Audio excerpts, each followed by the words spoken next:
ತಾಲೂಕಿನ ಸ್ಮಾರ್ಟ್ ಬಜಾರ್ನಲ್ಲಿ ಗ್ರಾಹಕರಿಗೆ ಅವಧಿ ಮುಗಿದ ಪದಾರ್ಥಗಳನ್ನು ಮಾರಾಟ ಮಾಡಲಾಗುತ್ತಿದೆ ಎಂಬ ಗಂಭೀರ ಆರೋಪ ಹೊರಬಂದಿದೆ.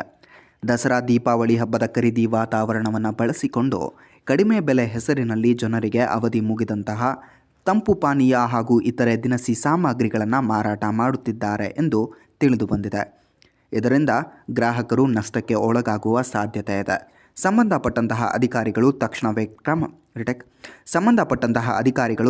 ಕ್ರಮ ಕೈಗೊಂಡು ತಪ್ಪಿತಸ್ಥರ ವಿರುದ್ಧ ಕಠಿಣ ಕ್ರಮ ಜರುಗಿಸಬೇಕೆಂದು ಆಗ್ರಹ ವ್ಯಕ್ತವಾಗಿದೆ.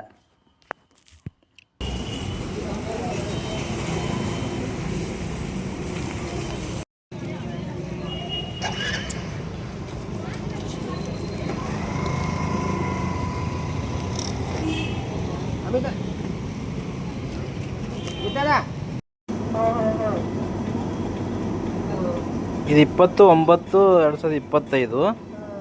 ಇದರೊಳಗೆ 20/12/2025.